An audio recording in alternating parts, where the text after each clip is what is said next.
Spin your passion into a business with Shopify and break sales records with the world's best converting checkout. Let's hear that one more time.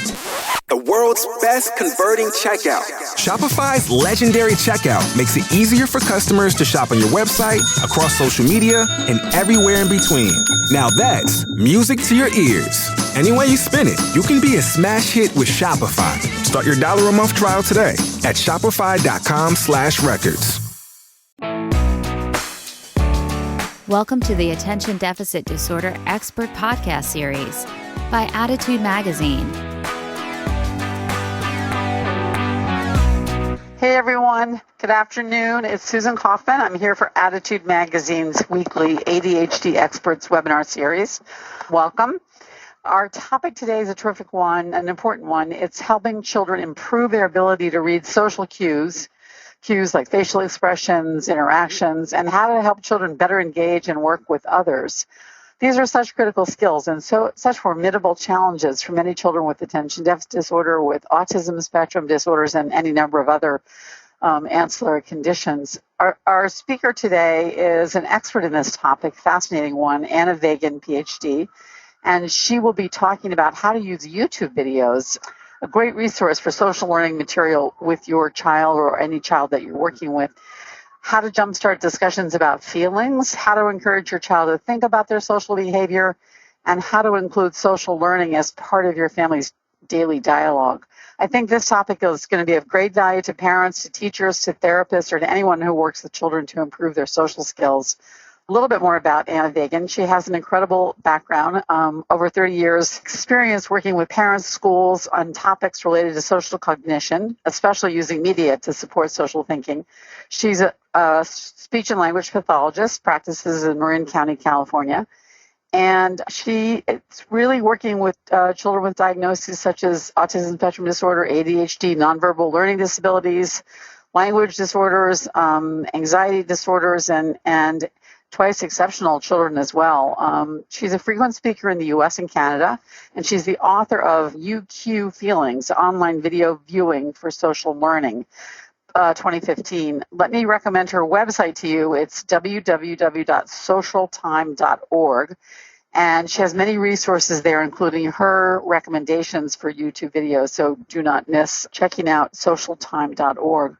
So welcome to all of you, and let me now turn it over to Anna Vagin. Hi, Susan. It's great to be here. Thanks for that terrific introduction, and welcome, everybody. Today, we're going to be talking about ways to use media, specifically YouTube videos, as material for social learning. What we want to do is help students decode nonverbal information. For many of them, it's very confusing. So we want them learning how to decode that better, how to understand what's going on nonverbally, to develop greater understanding of feelings and explore all of the abstract concepts. There's so many that underlie social relationships. So let's start this morning by talking about social learning. Most of us pick up what we need to know about relationships and interacting with other people almost through osmosis. We're exposed to it. It's around us. We look at it. We take it all in. Certainly, our parents may say, this is the time to say thank you, or remember to say please. And when we get older, our peers give us feedback that we kind of take in and integrate and make modifications in how we're reacting, and somehow end up being able to have relatively fulfilling, ongoing social relationships to make up our lives. But what we also know is that doesn't happen for all students. There's a certain segment that for whom that social exposure just doesn't do it. It doesn't end up with social performance. And that's the kind of the kids we're going to be talking about today. What we're going to be focusing on is social learning. And by social learning, today I'm really going to be describing that as being able to gain understanding through guided observations and discussions. I think we sometimes need to take a step back before we expect behavior to show up on the playground or in a classroom, and spend more time explaining what it is we're talking about, letting students discuss it, and, as we're going to talk about today, watch media examples to start those discussions. None of us likes to think about and talk about what we may be doing incorrectly. It's not something that we're usually comfortable with, and that certainly holds true for the students with whom I work. It's much easier to look at a character in a book or on a movie clip or on a YouTube video and talk about what that character has done, whether they've made some mistakes or whether they've done things well. Those discussions really build a comfort level in students who struggle with relationships. And that comfort level is so important. They're not used to talking about these ideas. And so start with characters and then over time, build the student's ability to self-reflect. At that point, after watching maybe a couple of examples, they really feel that, well, maybe that has happened to me and maybe I'm ready to talk about that.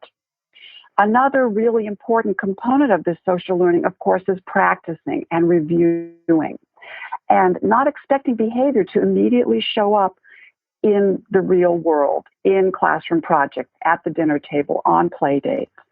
To give students opportunities to practice, to perhaps get a little front-loading information, to even get coaching or support during the interaction, and then be able to talk about how things actually went. And so what I'm proposing today is that if we emphasize more social learning, we're going to see more and better social performance.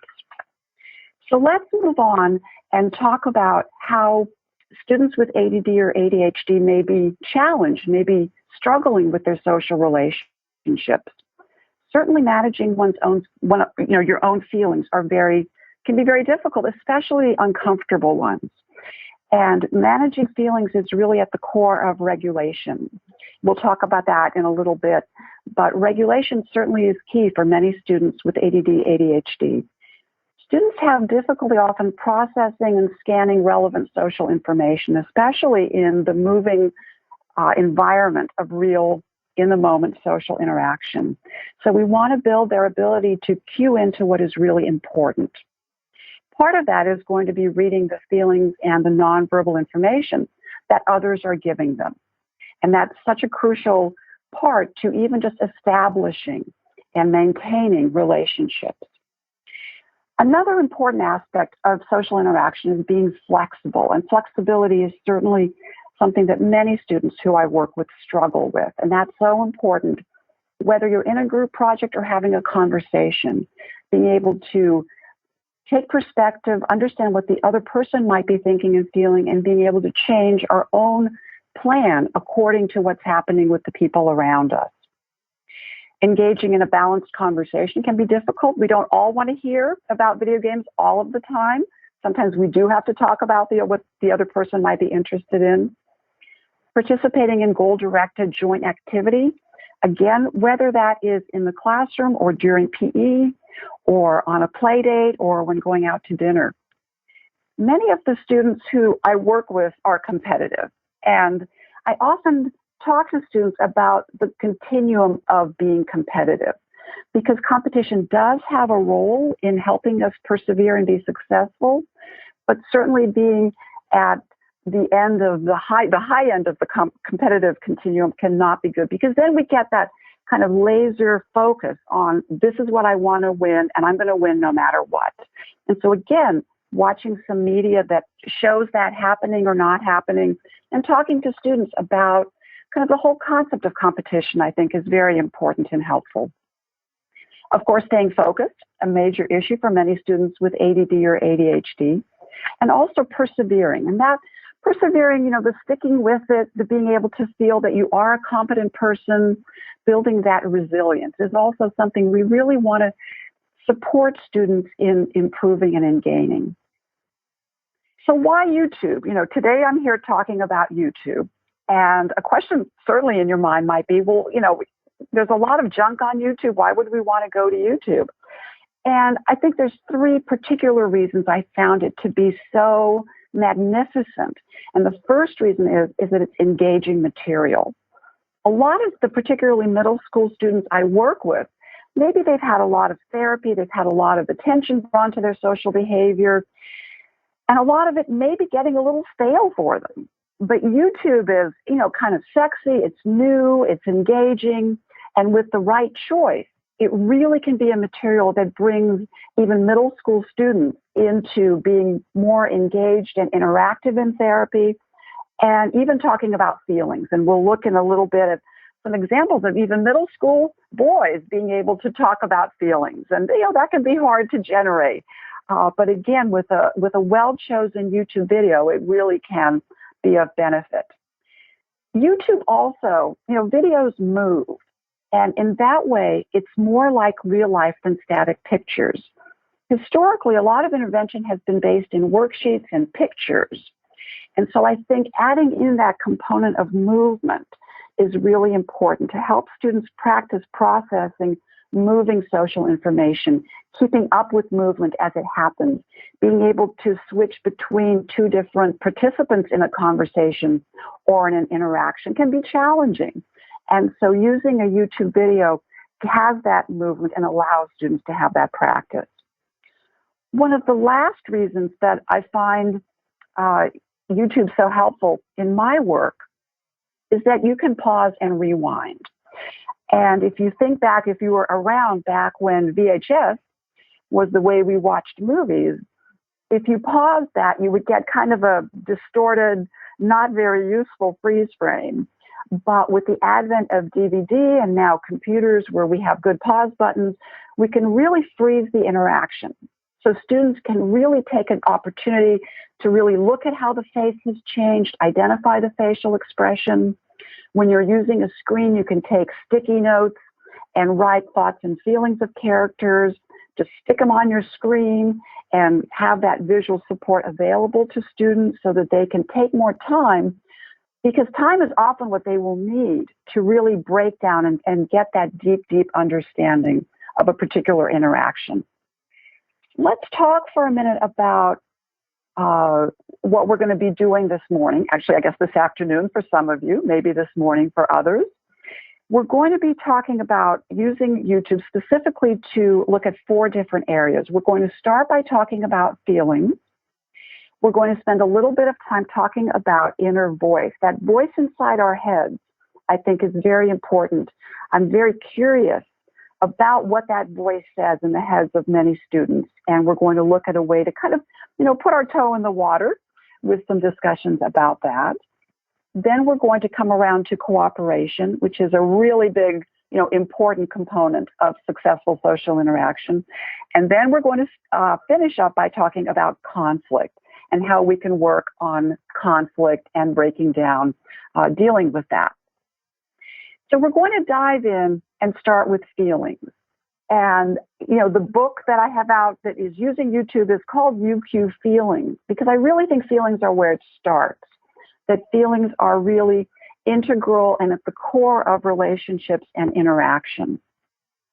Feelings are also integrated into curriculum. And most of us, I think, would agree that, of course, feelings are in books, whether they're picture books or whether they're in more sophisticated literature that students are reading in English. Of course, there are characters, and so if there are characters, there are feelings that happen in those relationships. As there might be a conflict, there might be a good resolution where everyone is happy, and so understanding feelings is really important to have, again, that deep understanding of literature and to be able to write a good essay or a good book report. But feelings are also in history and even science. So we have to keep in mind that, for example, wars don't happen because of events that take place. Wars happen because people have feeling reactions to those events. So again, we have to really remember that feelings are in curriculum, and feelings are key in regulation. If anyone is using, for example, Leah Kuyper's zones of regulation, that is based in understanding your feelings, because there are certain feelings that put you into the yellow zone and the green zone and the red zone. And so you need to have a relatively extensive knowledge of emotions to be successful with that program. So let's dive right into an activity to work on feelings. And if any of you happen to have the book, this is page 35, you can follow along. There's some illustrations there. A good place to start with students is to explain and have discussion that there are comfortable feelings And then there are uncomfortable feelings. And many of the students with whom I work, I spend a lot of time helping students feel more okay, tolerate being uncomfortable. So one way to do that is to just work with kids and your own kids or students you work with and say, what kind of feeling words do you know? And we can start making a list of them and kind of get a baseline for where a student may be in their feeling vocabulary, talk about that some are comfortable, some are uncomfortable, and then perhaps watch a YouTube video. One of the ones I love for feelings is Ormie, O-R-M-I-E, the pig. Fabulous YouTube about a pig trying to get some cookies and going through a multiplicity of feeling states. Another wonderful YouTube is Marissa, the Stubborn Donkey, by Konstantin Christalis in Greece. It was one of the first YouTubes I used, and his work is so magnificent. So you can watch a YouTube video, and then afterwards, ask your kids, what feelings did you notice that the characters had? And you can start to develop a list or just name them off. One thing that's very important is to have visual supports for students with social learning challenges and students with ADHD in particular. And that can be either a list of feelings or it can be quick pictures that you sketch of feelings. They don't have to be particularly sophisticated. Or if you have any dolls that you can show feeling states on, those are great. Because again, you want to provide students with examples with words to choose from because their vocabulary may not be particularly extensive. Let's look at a student example. So here is a visual that a group of fourth graders came up with after watching a YouTube video. Look at the richness of the words that these fourth graders have come up with. On the comfortable side, we've got pleased, successful.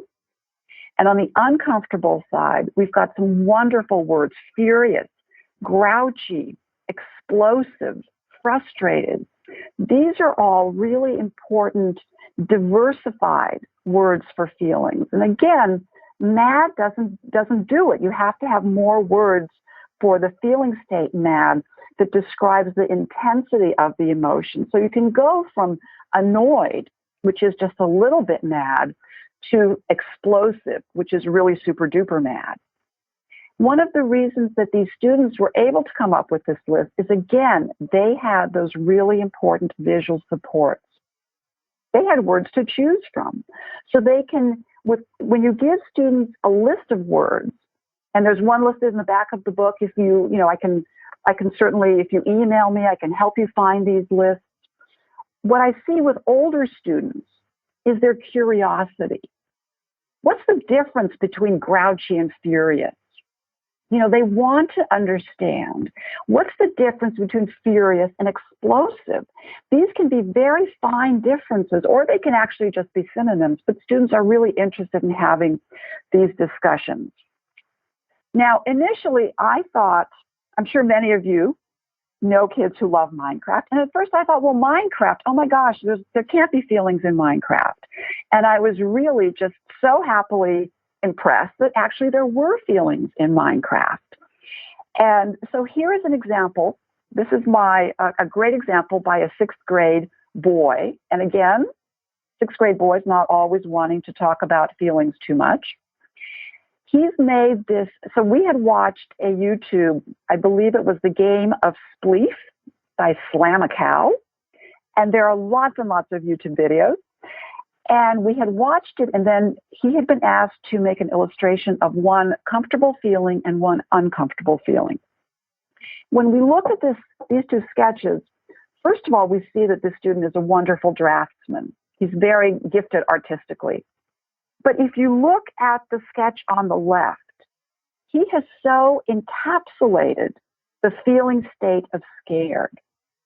His sketch tells me that he has a pretty good conceptual understanding of what scared feels like and looks like. To me also, this sketch really looks like a student on the playground, looking at some kids coming toward him who might have, a not so good agenda on their mind. So this student can now really relate to a scared feeling. And after a little bit more discussion, perhaps a few more YouTube videos, he will be in a better place to say, well, yeah, I've sometimes felt like that. And that's the kind of key discussion that we want. Well, can you tell us about that? Can you draw a picture of it? Again, feathering in that self-reflection, but not until we've built a comfort level with talking about the feeling or talking about the concept. So with the right YouTube, this is really possible, and I think really, really beneficial to our students. Now let's move to another topic, that voice in our head. And again, I'm very curious about what many students I work with are hearing in their heads. And again, if you have the book, this is page 36, 37. This is the first step of a two-step activity. First of all, you can just start with a discussion. Wow, do you have a voice in your head? I have a voice in my head. What does the voice in your head say? And just kind of bring that out into the open. That sometimes the voice in our head is supportive. You can do it. Come on, you can do this webinar. Anna, don't worry about it. But sometimes it can be also very critical. I can't believe I did that. That was so stupid of me. And again, you can give examples from our own life, from what we hear in our own head. And then watch another YouTube video. Perhaps watch it through the first time all the way through, and then watch it a second time, stopping it at moments when you think something is happening in the character's head, and ask, what do you think that character's thinking right now? And you can start making a list of that, kind of putting them together, then even thinking about and asking the student, well, how do you think he feels when his voice says that? And then here's an example from students about a visual support that these probably third graders made. And so these are kind of positive self-talk, inner voice ideas. I can get them. Bummer. It's okay. Don't worry. Try again. And so it's recognizing the level of discomfort, but then also kind of putting a more positive twist on it on top of that. So don't worry. Well, that recognizes that you might be feeling worried. So a follow-up activity, and this is another one that a student did of a think, do it, a great kind of Nike type ad that could encourage a character, because again, if you can encourage a character, maybe you can encourage a peer also when you see a peer struggling. What this moved to with this particular group is that we were preparing to play a board game, and often playing a board game gives the opportunity for us to feel uncomfortable. We might have a bad roll. We might get sent to the beginning. Our opponent might really be making some really good moves, and we might be feeling all sorts of feelings. So we started this activity by talking about, well, how might you feel when you're playing a board game? So we're doing that front loading, that we know that board games might have some tricky moments to them. What kind of feelings? And so this group came up with a wonderful range: terrible, frustrated, happy, sad, mad, excited. All true. And these are all feelings that can happen very quickly. We can go from one feeling state to the next. And that also can be difficult for students, all those transitions between feelings. So what we did is we made this list of feelings, and then we talked about, well, if you have one of these uncomfortable feelings, what could you think to help make that feeling smaller, that uncomfortable feeling a bit smaller and a bit more manageable?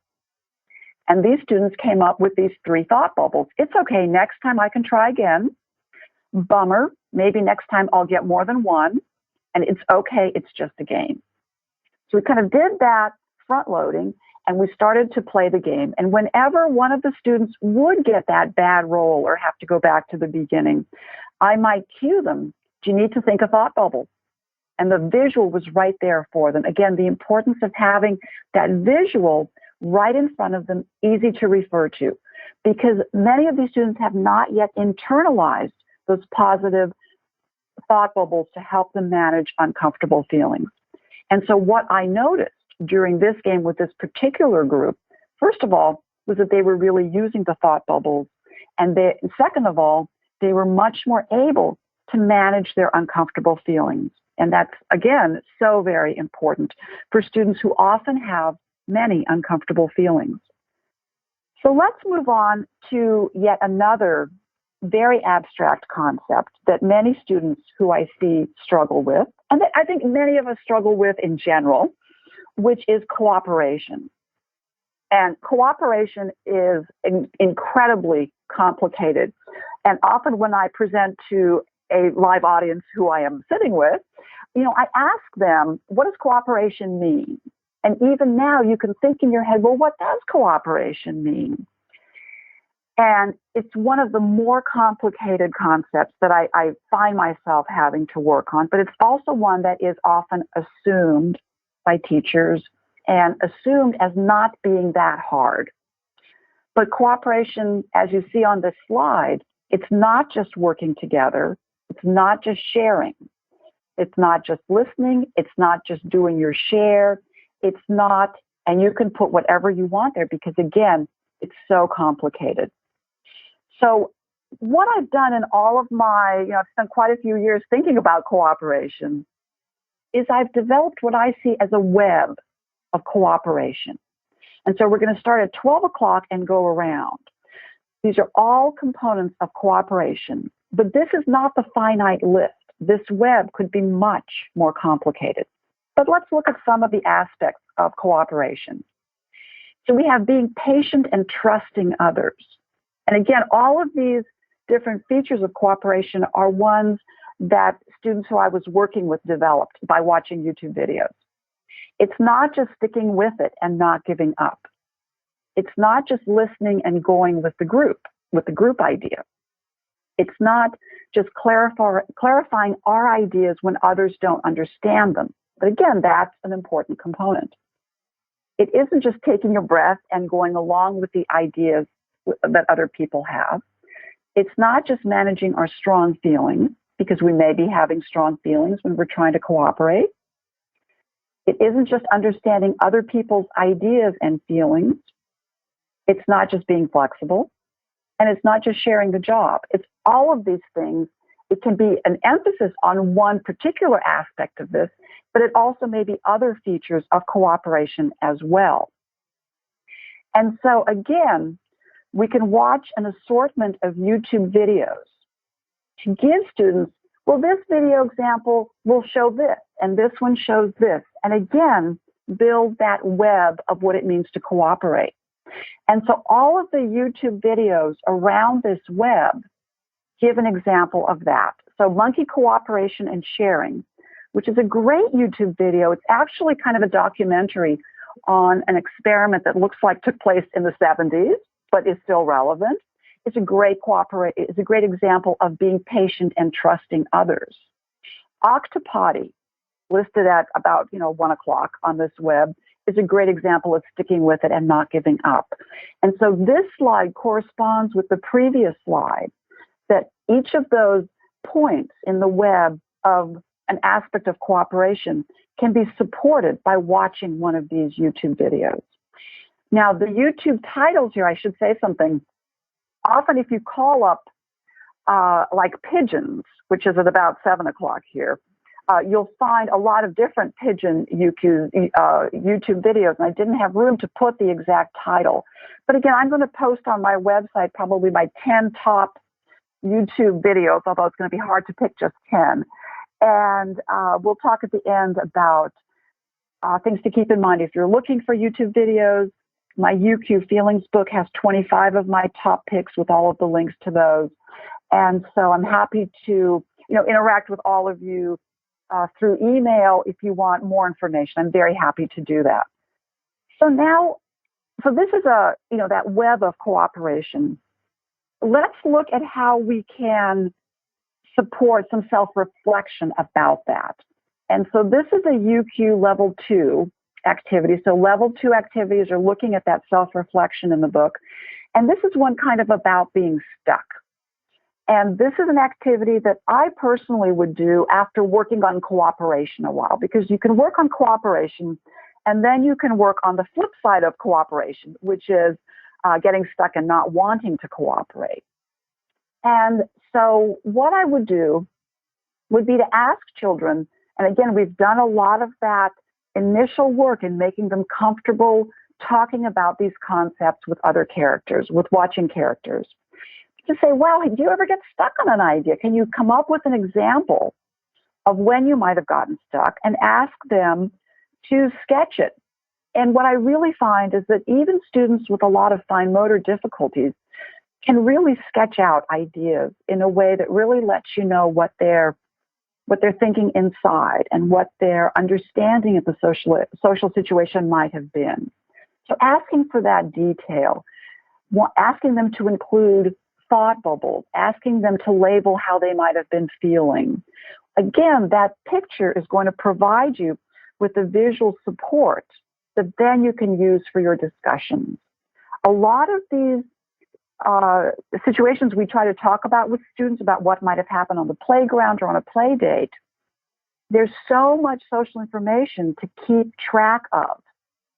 And many students will not have enough working memory, especially working memory for something that is so hard for them, to keep it in working memory at the same time as they talk about it and work on it. So again, that's why those visual supports are crucial. Draw those pictures out, label thought bubbles and talk bubbles. And you may need to have a lot of different sketches in front of you. You're not going to be able to necessarily capture it with one sketch. You know, I'm the queen of marker boards, and I might use 6 to talk just about one situation, because you really don't want to erase. You just want to make new ones, because that information you made in the very beginning might come in very handy halfway through. So let's look at a couple of student examples talking about being stuck. So here's a great example on the left of cooperation. So we're kind of making a contrast here. So putting up a Christmas tree, very hard to do if you're not cooperating, especially in my experience. And what's so great about this little illustration is we've got feelings drawn on the stick figures. So the one who's saying help on the right side is looking unhappy, and the one who's saying, okay, you push, I'll pull. Now, I'm not sure that one person pushing, one person pulling is really going to get the tree up. But again, these students have never put a tree up themselves. But the idea is there of cooperating and working together. In the sketch on the right-hand side, this student made 2 different sketches. The one on the left is showing when there was a glitch. And this was a student example from school about they were making their timelines. Working with another student, I think that's a pair of scissors on the table. Doesn't look like things are going well. Both students are mad, and he's labeled that which one he is. But then he was able to also draw the sketch of when things got better. Again, notice the feelings. The facial expressions have shifted. The scissors have gone away. The student is feeling okay, and he codes that his partner is feeling happy. One thing I also really emphasize is that okay is a really important feeling state. Okay, kind of that neutral feeling, is really a good feeling state for learning and for working. You know, even though I'm very happy in the abstract to be doing this webinar, as I'm speaking right now, I'm actually just feeling okay. And that helps me stay with my job, stay with my task. So really try to teach okay as an important feeling state. We're going to finish up this morning by talking about conflict, because that's a biggie. And dealing with conflict can be very, very difficult. And so here is a UQ that, again, might talk about using a YouTube first. And I think the example that we're going to be looking at later, the sketch, comes from a great YouTube called Wild Dogs by Catherine Hicks. So what we did is I said this is going to be a conflict YouTube where things are not going to go very well. So we watched the YouTube, and then we watched it again, and we again did that. What do you think this person's thinking? What do you think they're feeling? You can use sticky notes on the screen. That's a great way to, again, give visual support. You're working on perspective, you're working on feelings, and you're talking about conflict. And so let's look at an illustration with examples of self-reflection. So on the left, this is the illustration that goes with the YouTube. And if you watch Wild Dogs by Catherine Hicks this afternoon, it's a great example of conflict and kind of one character manipulating another character. And so what this student has done is what the character is saying, no, it's really mine. It's mine, really. Now there's a second agenda there that you can also help students decipher. And he's got the other character thinking, you said I could have it, and he's feeling sad. But look at how well this student has labeled the feelings. We've got tricky and happy. And this student is using a 1 to 10 scale for feelings. And the other character is feeling sad and frustrated, again, with high numbers. So things are not going well between these two characters. And it leads to wonderful discussion. But then another student, is able to do a sketch of something that happened with him at the beach, where he was building a sandcastle. He knew how it was going to be built. He knew the correct way to do it. Other kids came and they had a totally different idea. And he became very, very upset. So you can see he's annoyed at a 9, angry at a 7. He says the other kids are just happy. He's saying this is not fun. It's supposed to be, this is not foam. It's supposed to be realistic. They're having fun with it. He's wanting it to be rigidly the way his plan was. So you can see that things are not going well. Again, this was part of the series of sketches, but this sketch will make it easier to, again, talk with students about how things are going. So how can we make this type of learning part of your daily dialogue? You can lead by example. You can watch the YouTube video. That'll probably draw your child over to the screen because they'll think, oh, wow, mom or dad knows how to use YouTube, how progressive and modern of them. I'm so surprised. You can just talk about what you noticed. You don't even have to ask them anything. Let them watch it, and then you just draw a sketch or say something. They don't even have to produce to be learning. Again, label your feelings and situations. I'm so annoyed I couldn't find a parking space. It's good for children to know that adults have uncomfortable feelings also. You can take all of the activities that we talked about today and apply them to books. That works wonderfully. And again, really notice when they demonstrate super social thinking, and be specific about what they did that you thought was so wonderful. Again, use visual support. Sketch, even if you're a bad artist like I am, don't worry about it. The stick figures really do work with kids. There's so much electronic media. Here are some cautionary notes. Be very conservative. Be very careful. Know why you're showing something. If you're showing this in a classroom or therapeutically, how does this fit with where your students are? Why are you showing it? What visual supports are you going to use? How are you going to make this work for your students? Don't just think that you'll just make something work. We just have to be very responsible with media. Never show anything questionable. There's so much fabulous, beautifully realized animations out there for us to use. So this is kind of the end of my presentation. I understand that this is a great time for questions, and I'd love to hear what you might be wondering and how I can perhaps give more details about anything I've said today. That was great, Dr. Vagin. Fascinating. Thank you so much. There are lots of questions here, so let me just send some of them your way. A specific question: what videos do you recommend for the inner voice activity? Several people want some advice on that. Exploring the inner voice seems like a really important concept. Well, actually, what I found is that many of the YouTubes that are just good YouTubes that have good animation, the art is wonderful, that tell a good story, they can be used for so many different things. I already mentioned Marissa, the Stubborn Donkey, by Constantine Christalis, is wonderful because it tells a great story. And so it has a lot of feelings, therefore it has a lot of inner voice possibilities. Cat's Meow by Jorge Garcia. Again, short. It's about 4 minutes, but there's so much that you can work on with inner voice. And remember that if there's more than one character, and in most of these there is more than one character, there's the opportunity for perspective, for practice in perspective taking.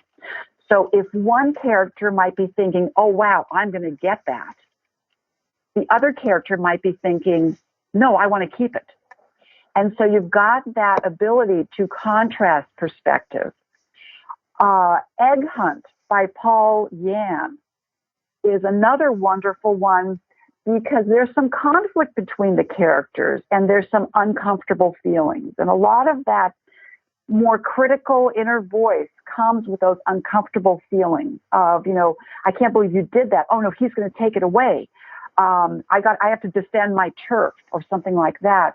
Again, let's us talk about feelings and inner voice together and say to a student, so in Egg Hunt, it's about two cavemen one is working to try and get an egg, and he thinks that the other caveman who comes is trying to sabotage his work, when in reality, he's trying to help him. It's a very rich story, but that when that, person, the guy is defending his turf and saying, he wants my stuff, I have to get him away. This is mine. This is mine. To say to students, well, how helpful is that? How do you think he's feeling thinking that? How hard would it be to be flexible? If he is feeling so locked down, what are his choices? Because again, talking to students a lot about behavior is a lot about choice. You can choose to act this way, or you can choose to act another way.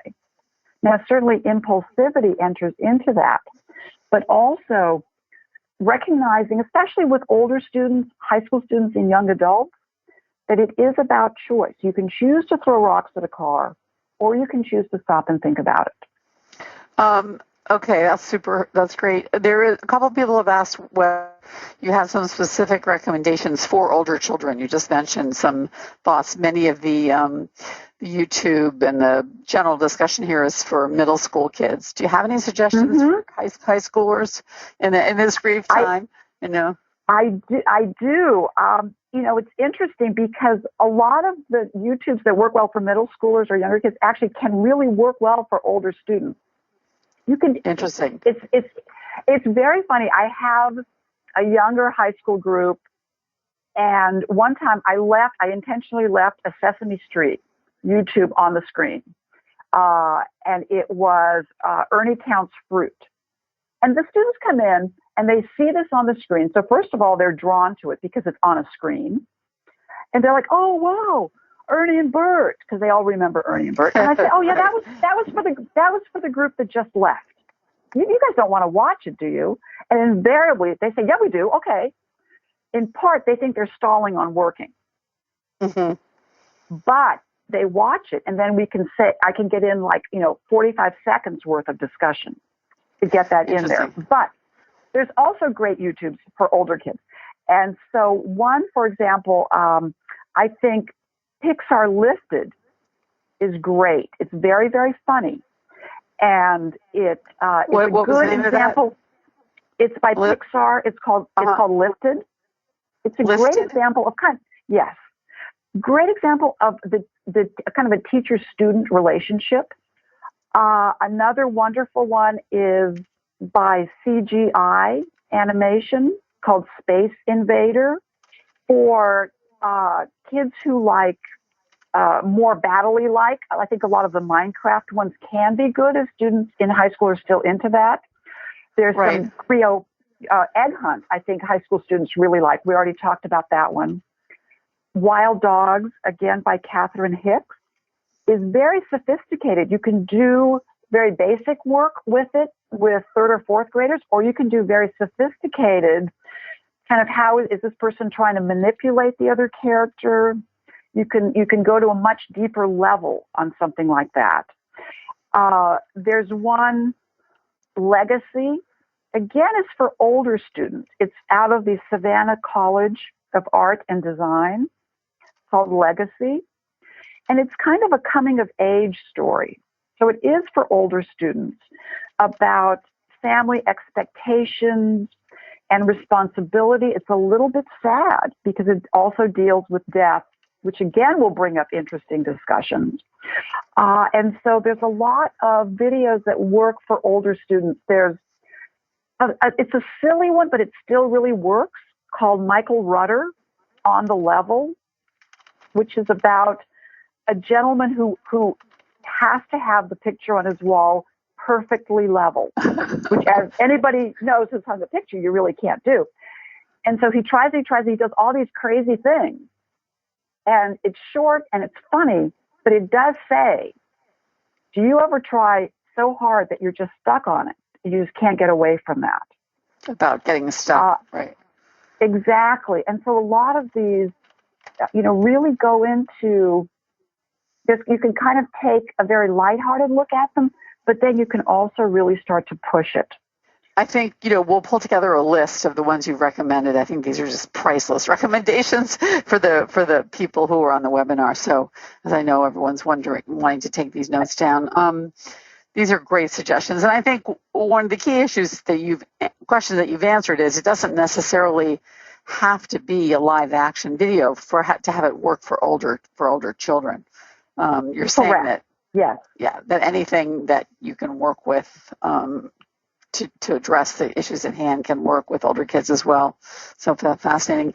Couple of questions. Number two or three people have kids that they just have a hard time fitting in, and by that they mean they pull away from friends. One person mentions, another person mentions her son just doesn't want to go to social activities, even though once it gets past that, sometimes it's fine. Any suggestions on friendships, say, making friends? Well, it's interesting, and I think I'm actually going to diverge from YouTube for this answer a little bit. Okay. Because I think what this comes down to is taking risk and being willing to take a risk. So interesting. Yeah. And so right now, the first thing I go to actually for this answer is not a YouTube, but activities that build resilience and risk-taking ability. Because what that really, I think, talks about is, again, being okay feeling uncomfortable. Mm-hmm. So a child may not want to go on a play date because they're worried, they're anxious. Right. And so one thing you can do is you can build this by watching some of the YouTubes we've mentioned, like Ormy the pig, who does get worried. Or there's another wonderful YouTube I haven't mentioned yet called Embarked by 3 people. And again, you and I can coordinate, Susan, about putting a list together.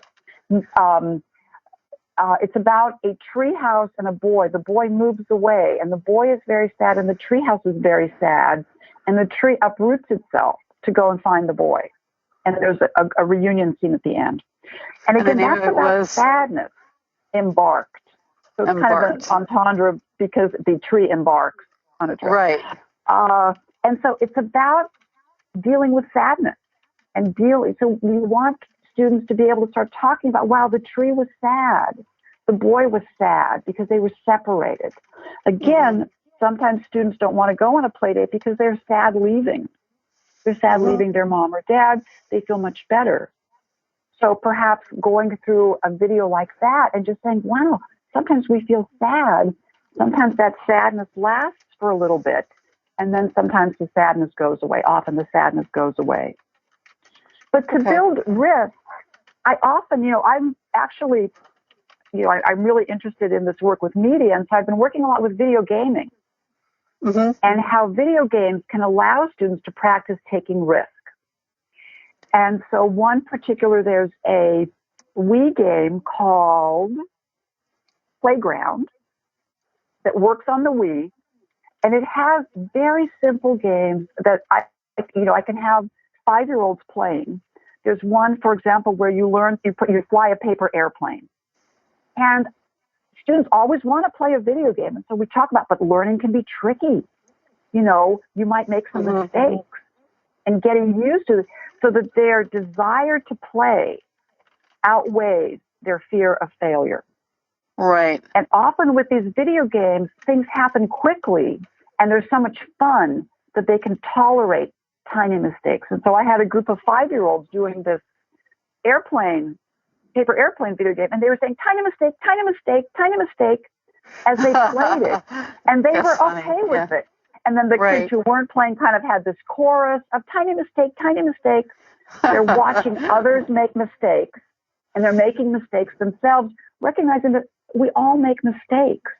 and building up what's that so resilience. interesting about what you're saying is that anxiety underlies so much of this, and we hear that over and over again in the ADHD expert webinar series. The extent to which the kids' anxiety causes all sorts of other behaviors that we don't necessarily identify as anxiety, but in fact stem from that. So I think that's fascinating in terms of risk-taking, friendships, and all the absolutely. issues. And one thing I can add to that, I was at a conference and heard this fabulous speaker who talked about Inside Out, the movie Inside Out, for a little bit. And what she had realized that I had not noticed was that sadness and fear kind of got to the control panel first, but anger pushed them. The anger comes and pushes them out of the way. So often what we see as anger has already pushed sadness and anxiety out of the way. Yeah. That's exactly what one of our speakers talked about. The behavior, the inexplicable oppositional behavior that many parents of ADHD kids wrestle with has as its genesis this underlying anxiety, which has been pushed aside. So interesting. Many of the people on the webinar are parents, as you know, and one of their issues, and many of them have posted this, is how to get their child to engage in these discussions. I mean, one person says, this is very specific. I can imagine trying to get my 9-year-old to watch a YouTube video with me, and she's probably going to say, just leave me alone. Let me just watch the Minecraft. Do I have to talk about this? I get it, Mom. And so any suggestions for engaging children who are resistant or, it's hard to bring up these topics if you're a parent and your child's there playing. It absolutely is. I think taking the path of least resistance is the easiest approach. And so I think part of it is not directly asking for a product from the child. And again, just putting it on. And they will probably watch it out of the corner of their eye at the least. And then drawing your own little picture and just leaving your picture on the table for them to look at or for them not to look at. But again, I think also to talk about how you feel in situations, but also, I think expressing uncertainty on from us as adults or parents, it's very good to say, gee, I'm not sure. Boy, it's kind of tricky how that character dealt with that, rather than presenting ourselves as that we know the answer. But using phrases like, I wonder, I'm not sure, what do you think? Kind of allows kids to feel more safe in offering their opinion. I think a lot of the kids in my practice think I don't know much because I'm always saying, I just don't know. What do you think? Expressing that I don't know. And so just kind of talking about, or even talking about in the car, about experiences and feelings that you've had. So to bring feelings really into everyday life, I think, is a great place to start. Well, here's an interesting question, which I think, I'm sure this has to do with feelings, but here it is. Have you ever worked with youngsters who are unable to acknowledge that they too are part of the problem? It's hard to help our son see that if he can't see that he's playing a role in the problem, it's going to be hard to have a solution. It's been a problem since he's been a little boy, and it continues now that he's a teen. So I'm sure you're going to talk about whatever the underlying feelings are there, right? Well, yes. I think part of that is that teen resistance to looking at, none of us like to look at our own contributions to bad situations. Right. And, I think, again, if you can come up with self-examples of when you yourself might have made a little glitch in a relationship, I think, kind of sharing that and having that available for your child to think about. I had a disagreement with my friend, but I think I actually contributed to it because when they were telling me a problem on the phone, I was actually checking my email on my computer. I wasn't really paying attention. So I think they actually might have had a point. So to do that, because it is really hard, and particularly for parents to do this, I think is very, very difficult. I always, I do think that the more we can, again, look at YouTubes where this happens and have kids be able to criticize characters and say, boy, he really blew it. He really messed up. Help articulate, right. So that we can say, oh, wow, you think both characters were responsible? Yeah, both characters they both made mistakes. Oh, wow. Yeah, I guess I do think that maybe each one of them made mistakes. And then you can bridge to your own thoughts of, you know what, I think sometimes I've actually contributed to arguments you and I have had to the child. To say, you and I had this disagreement about buying a skateboard, logo shirt. And maybe I was too rigid. Do you think I was too rigid? And to kind of do this after the fact discussion. And again, I think, teenagers are certainly, a little bit of a challenge. And often what I'm seeing is that then when students get to young adulthood, they can often be much more on board because they may want to make more changes, and cognitively they're more ready to do that. Mm-hmm. Mm-hmm. How do we help our children and ourselves with ADHD stay focused on the YouTube helpful videos, and not get sucked in by so many other gripping, screaming, interesting videos screaming for our attention? Well, good question. I think if you go full screen, you won't see that side panel of other choices. Yeah. And I think you have to close out all the other windows on your screen and just go full screen. Mm-hmm. And stick to the vibe. And maybe take your phone off the table, and kind of clear the space. Facing a blank wall is always really a good idea. Right. Absolutely. Yeah. And getting your crunchy food, getting everything lined up, all your ducks in a row. So lots of calls for a list of all the videos that you've mentioned, which we will pull together, Anna and I, and send out to you guys, all of you on the webinar, and post it on our website with the others.